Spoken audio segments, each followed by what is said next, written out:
Anna and Tony. I'm Sheila from NBC Philadelphia, and I'm so excited to talk to you both. And I loved this movie. Oh. Anna, a huge congratulations on your directorial debut. Thank you. So exciting. I've been a fan for so long, since 50/50, so it's been a long time Oh, following oh. your work. Oh My favorite scene in the movie, which I would say it's my favorite, but I almost hated it because it actually physically made me feel so anxious, the parking lot scene. Oof. Minimal dialogue. Cheryl is walking in frame and we see Rodney's following her, but it's seen from her perspective.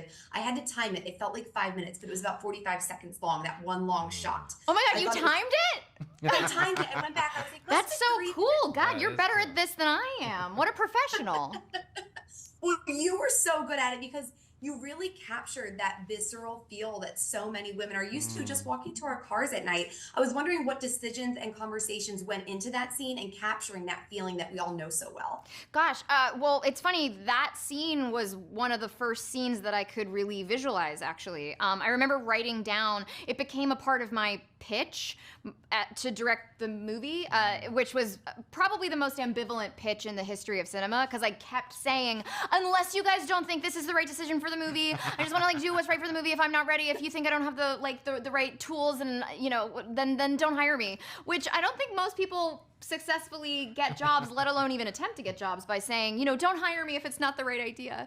But I remember, I think I wrote down something about, I could imagine this frame where, Cheryl's at one end and Rodney's at the other end, but that even if she tried to run for it, he'd be on top of her before she even made it out of the frame. And that kind of composition and being able to see how isolated they are, just the fact that no one is coming to save her unless she gets incredibly lucky, and that hopefully being something that is planted a little bit along the way earlier in the film. There are scenes where someone is on an isolated hilltop or alone in a desert, and that sense of a place that in a different instant could be a warm, bustling place like the parking lot every other time we see the parking lot. It's full of colored lights and cars and people chatting and music coming from cars. And a beautiful hilltop as the sun is setting. It couldn't be a more idyllic place. And in an instant, everything can turn and it can be the most dangerous place imaginable, and that space will feel very, very different, even if it's just one moment to the next, because that feels to me like what the bargain is when you engage in trust and in intimacy. It is the most beautiful, wonderful, rewarding thing we can engage in, and it also is the most terrifying, dangerous thing that we can do. And I think I know very well that feeling where a moment ago this was the most beautiful situation, and now I feel incredibly unsafe. And so I was hoping with the visuals in the movie to really capture that feeling. You did. Speaking of that feeling of feeling unsafe, none of the men in this movie helped Cheryl or any of the women to feel safe. The closest we got was contestant number 2, warning her, but he was just being so disgusting and disrespectful. And I thought that your portrayal of Ed, Tony, was so good because you knew he was not on her side at all. And he did not like this once she turned the table and got smart. So we're so not used to seeing you play a character that you're This is usually the much more real helpful. me. That's what's coming out. I finally let him play himself. Glad. Thank you, Anna, for giving me the opportunity. Here we go. Yeah. Well, what was it like working with Anna as a female director to kind of get into that portrayal? Because it actually did look like fun to play it, even though it was awful, Oh, it was fun. It was also fun to wear that hair helmet that I got. The I almost hair. wanted like a strap to let go. Anna and I have known each other, and just getting the opportunity to have an actor director, I've never had that opportunity. Well, maybe I have on TV sometime, but there was many times when we wanted to ask questions, like as actors do, and it's just like, what's this, what's happening? And she would always come in with the answer before we asked, because she knew what we were going to ask. And so you immediately felt like, yeah, she gets it. But it's not just that. She came to directing with a very non-arrogant, non-entitled approach. We're all on the same team.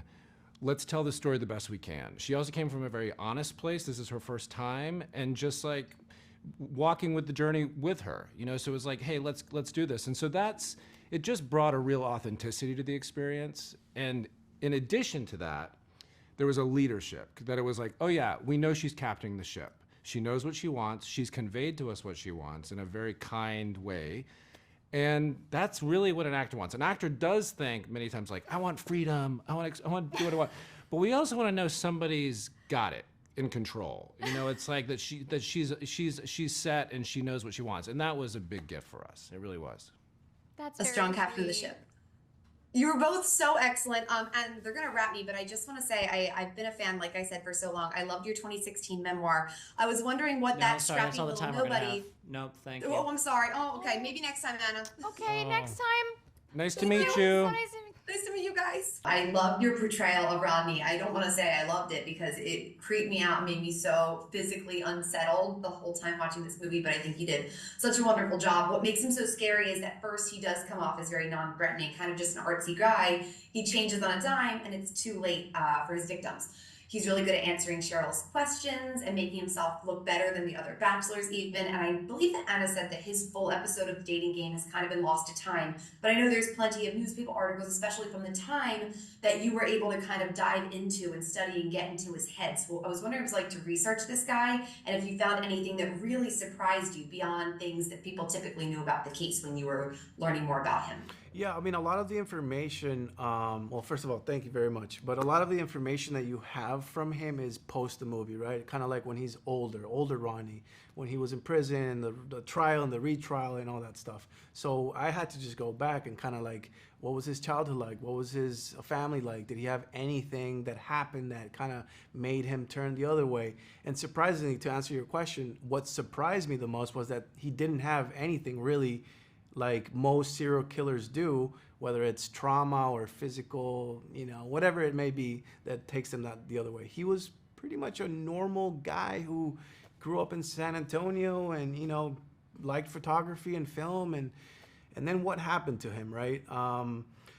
The golden nugget for me was the photographs that were released for all the victims that were never found, and the police released it to see if they could have information from people, and you got to see all these photographs, and a lot of them are beautiful photographs of beautiful women who opened themselves up to Rodney and allowed him to, you know, take a photograph of them in a vulnerable moment, or, you know. And so what that taught me was, wow, like Rodney had the capacity of luring people in, but also making them feel comfortable enough for them to be themselves in front of him. And that was a huge piece of information that kind of opened all these doors for me to kind of like shape this guy. Wow, it's always very fascinating to me when someone doesn't have, like you said, like a history of trauma or something and just turn out bad. And I think that your portrayal of this was so interesting because I know that Anna said she wasn't super interested in sharing his backstory. She wanted to center the victims and prioritize their stories. But through your acting, we would get little mannerisms or the way he would look at someone, and we kind of got a look into the way he operates and the way he does lure people in by coming off as just a talented photographer, just someone who does enjoy that, make them feel comfortable with him. How did working with a female director, working with Anna specifically, do you think influence that performance? Yeah, I've been really lucky to work with a lot of like female directors, and I love it. I really do. I just feel like there's a different sensibility, a different way of seeing things, a different point of view. And in this one particularly, I mean, when Anna and I met for the first time, you know, she was very upfront and kind of like, you know, told me like, this is what I'm going for. I think that we shouldn't be glorifying necessarily Rodney as this, you know, villain who we need to study. I think it's more of what happened to him and his victims, and kind of follow him in a vignette type of way, and jump in certain different moments in his life. And I thought that was cool. I thought that's, I mean, for me personally, it was one of the things that interests me the most, because it was going to be told from a different point of view that we usually don't get to see. Usually it's all about the killer, right? So that didn't really change my job in the sense of like, I still had to like focus on Rodney and do the Rodney that we see on screen. But definitely the movie speaks for itself, and it differentiates itself because of that reason. And before they wrap me, I want to ask about my favorite scene.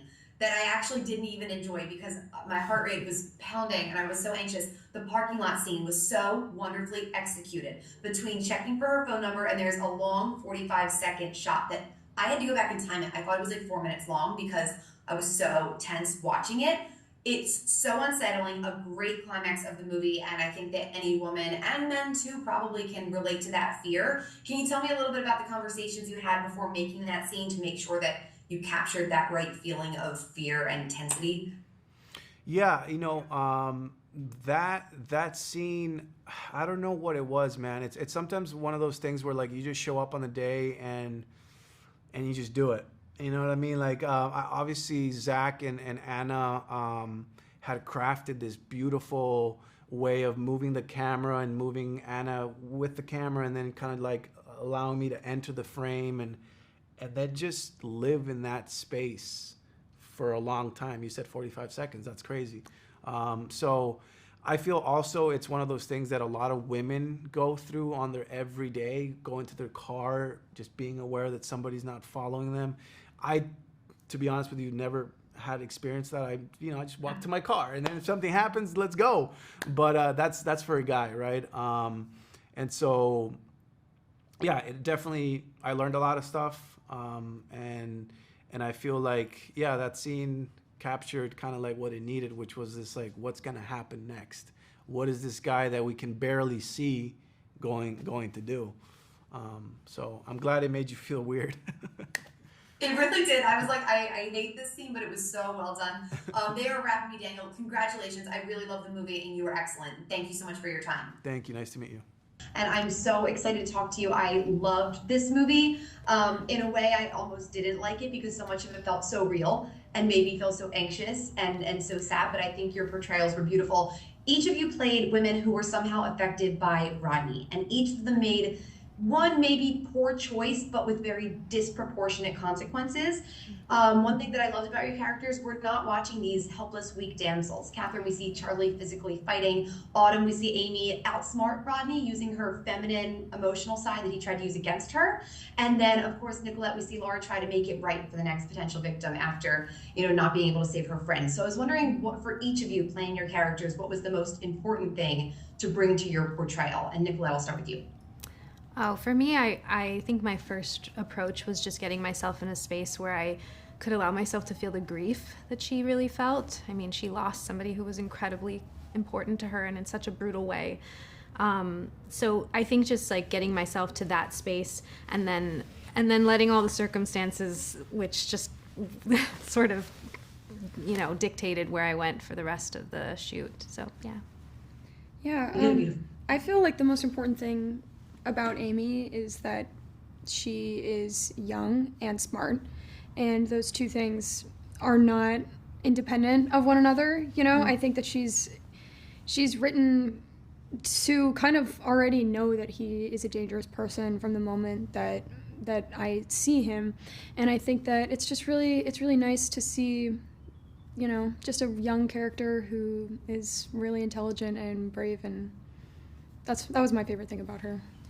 When she turns to him and when she's like, wakes up and she's like, can you please not tell anyone about it? It was just so smart. I mean, I love seeing smart female characters. And then when she was able to run away, I was, thank God. Yeah, and I mean, she's a real life person that actually in that moment had the thought to do that. And the other most important thing to me was just honoring her and honoring her legacy. And she was actually a child when that happened, and so just like remembering her every day on set and just trying to hold space for her was really important. I think for me, for Charlie, she's a young girl at the very beginning of her life, and she has dreams and she has hopes, and she didn't know her life was gonna be over when she woke up that morning. And so the most important thing that I think I wanted to take with me was she was having a perfectly normal day, and she was planning to go on a trip, she was planning to travel, she was talking to her boyfriend, she was having a day like every single other one, and she lost the opportunity to live her full life due to the actions of one man, and that. So I tried to keep that with me.